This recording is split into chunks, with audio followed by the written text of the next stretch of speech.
आज हम बात करने जा रहे हैं एक ऐसे तानाशाह के बारे में जिसका नाम सुनते ही इतिहास के पन्ने अपने आप फड़फड़ाने लगते हैं।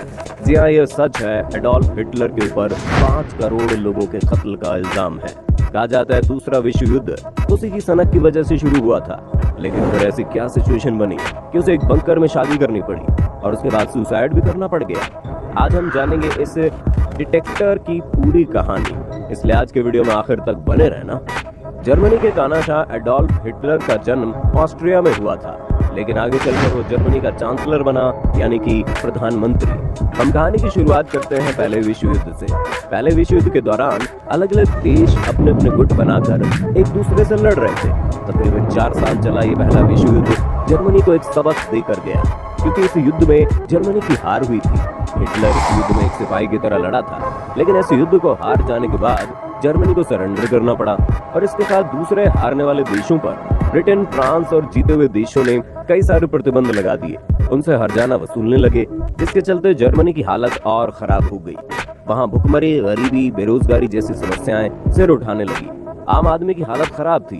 वहीं जर्मनी पर शासन करने वाले शासक अपने निजी स्वार्थ की पूर्ति करने में लगे हुए थे। उन्हें अपने ऐशो आराम से मतलब था, लेकिन जर्मनी की हार से वहाँ के लोगों में काफी गुस्सा था। उस समय जर्मनी में बड़ी संख्या में यहूदी लोग रहा करते थे, क्योंकि दुनिया में यहूदियों का कोई देश नहीं था। उस समय तक इजराइल बना ही नहीं था, इसलिए जर्मनी के लोगों को लगता था कि इस हार की वजह यहूदी है। हिटलर ने बड़ी चालाकी से पब्लिक के इस सेंटिमेंट को पिकअप कर लिया। उसने अपनी एक पार्टी बनाई। इस पार्टी में उसकी अपनी एक सोच थी। इस पार्टी का नाम था राष्ट्रीय समाजवादी जर्मन कामगार पार्टी। इसे नाजी के नाम से भी जाना जाता था और इस पार्टी की सोच को नाजीवाद के नाम से जाना गया। हिटलर ने एक इमोशनल थॉट अपनाया। उसका मानना था कि जर्मन पूरी दुनिया में बेस्ट है, इसलिए यहाँ के लोगों को पूरी दुनिया पर राज करने का अधिकार है। अपनी इस सोच को जब उसने लोगों के भीतर डालना शुरू किया, तो धीरे धीरे जर्मनी के लोगों के सेंटिमेंट्स उसके साथ जुड़ते चले गए। इसके बाद उसने जर्मनी में चुनाव भी लड़ा। एकदम से तो सफलता नहीं मिली, लेकिन धीरे धीरे उसकी सीट बढ़ती चली गई।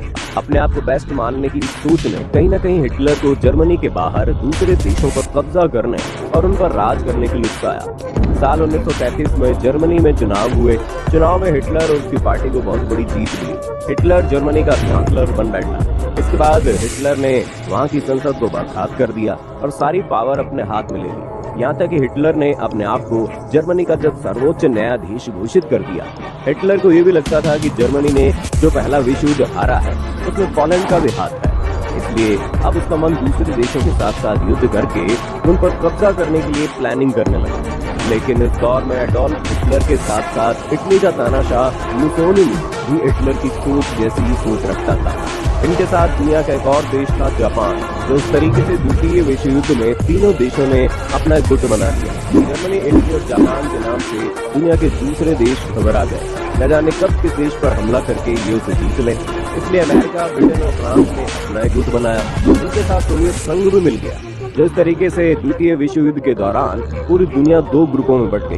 तानाशाहों की तिगड़ी के खिलाफ दुनिया के जो देश खड़े हुए, उन्हें मित्र देश कहा जाने लगा।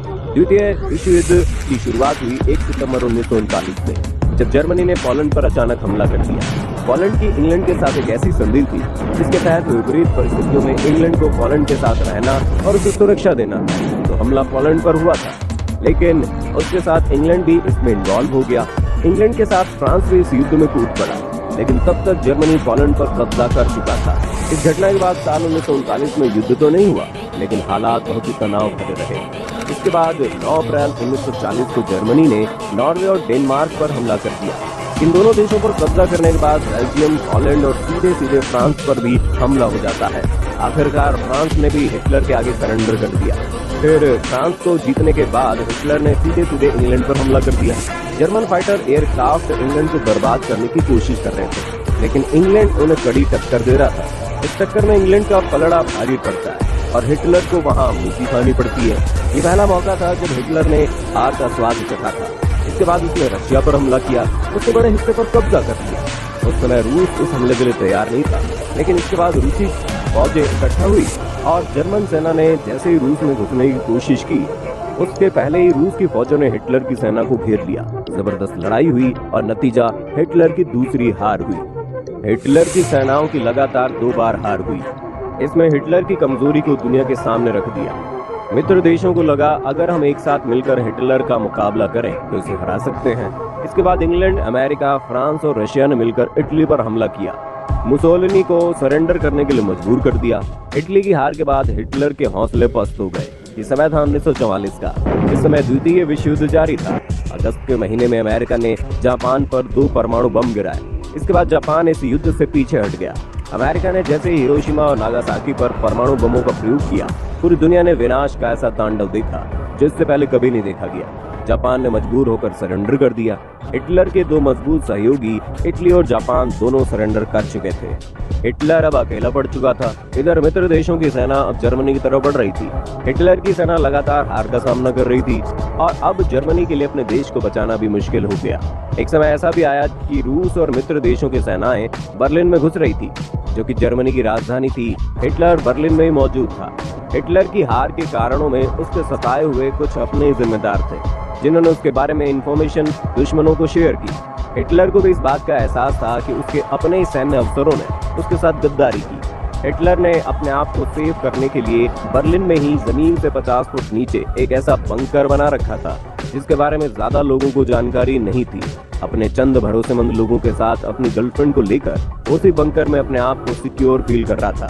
उसे यकीन था कि उसकी सेनाएं रूस की सेना को बर्लिन से खदेड़ देंगी और फाइनली जीत उसकी होगी, लेकिन ऐसा हुआ नहीं। रूस की सेनाएं लगातार हिटलर की तलाश में आगे बढ़ती चली जा रही थी। अब हिटलर के पास केवल 2 रास्ते बचे थे, या तो वो सरेंडर कर दे या फिर सुसाइड कर ले। लेकिन पकड़े जाने पर वो अपने दोस्त मुसोलिनी के अंजाम को अच्छी तरह से जानता था। जिस तरह पब्लिक ने मुसोलिनी की डेड बॉडी के साथ व्यवहार किया, वो नहीं चाहता था कि उसे भी इस तरीके की मौत मिले। इसलिए ना तो वो सरेंडर करना चाहता था, ना ही वो ये चाहता था कि उसे फौज गिरफ्तार कर ले। अब केवल उसके पास सुसाइड करने का ही एक रास्ता बचा था। यहीं से हिटलर की लाइफ की उल्टी गिनती शुरू हो जाती है। उस बंकर में हिटलर की गर्लफ्रेंड इवा भी मौजूद थी। 29 अप्रैल 1945 को हिटलर अपनी गर्लफ्रेंड को प्रपोज करता है और कहता है कि मैं तुमसे शादी करना चाहता हूँ। इवा तो उसके लिए तैयार हो जाती है, लेकिन शादी कराने के लिए प्रीस्ट की जरूरत पड़ती है। उस समय रूस की बमबारी से बर्लिन शहर खंडर बन चुका था। तब इस क्रिटिकल कंडीशन में भी हिटलर के भरोसेमंद सैन्य अफसर शहर में जाते हैं और प्रीस्ट को लेकर आते हैं। लेकिन जब प्रीस्ट को ये बताया जाता है कि उसे शादी करानी है, तो वो बताता है कि वो मैरिज सर्टिफिकेट लाना ही भूल गया। अब इसके बाद एक बार फिर उस क्रिटिकल कंडीशन में हिटलर रिस्क लेता है और मैरिज सर्टिफिकेट के लिए घर लोगों को भेजता है। इस समय बर्लिन पर हवाई हमले हो रहे थे। रूसी सैनिक हिटलर की तलाश कर रहे थे। ऐसी सिचुएशन में प्रीस्ट जब दोबारा मैरिज सर्टिफिकेट लेकर आता है, तो फिर इन दोनों की शादी होती है और शादी के बाद एक छोटी सी पार्टी होती है। इसके बाद हिटलर अपने गार्ड को बुलाता है और उसे बोलता है, यदि मेरी मौत हो जाए तो मेरी लाश को दफनाने की बजाय जला देना। सभी लोग हैरान रह जाते हैं क्योंकि हिटलर ईसाई धर्म को मानने वाला था। ईसाई लोग डेड बॉडी को जमीन में दबाया करते हैं। इसके अलावा वो कहता है कि मुझे जलाने के बाद मेरे कमरे में जाकर मुझसे रिलेटेड तमाम चीजें इकट्ठा करके जला दी जाए, केवल एक पेंटिंग को छोड़कर। इस पेंटिंग को उसका ड्राइवर बर्लिन से बाहर ले जाएगा। इसके बाद वो अपने दूसरे ऑफिसर को बुलाता है और उससे पूछता है कि आखिर साइनाइड कितना कारगर है।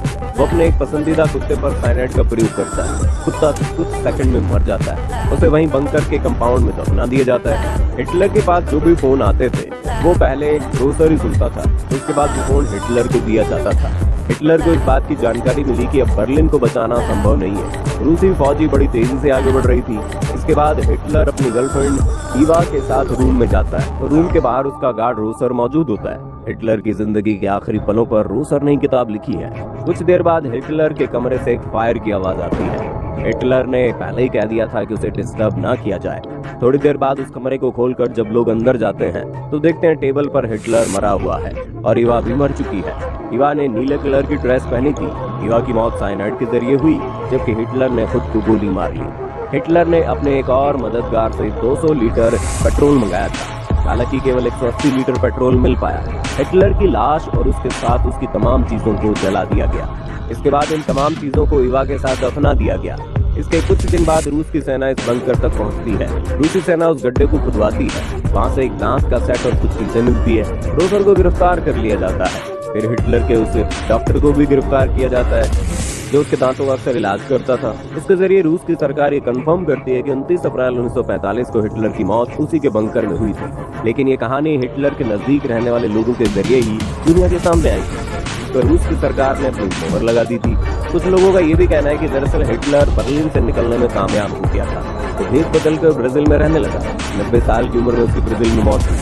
साथ ही कुछ लोगों ने उसके देखे जाने का भी दावा किया था, लेकिन ये तमाम अफवाहें थी। दोसर की रूस की जेल में 11 साल करीब रहना पड़ा। उसके बाद वो छूट कर आया। 90 साल की उम्र में उसकी मौत हुई। हमें यकीन है हिटलर की जिंदगी पर आधारित ये वीडियो आपको पसंद आया होगा। आप हिटलर के बारे में क्या सोचते हैं हमें कमेंट बॉक्स में लिख कर जरूर बताइए। फिर मिलते हैं अगले वीडियो में, तब तक के लिए जय हिंद, जय भारत, वंदे मातरम।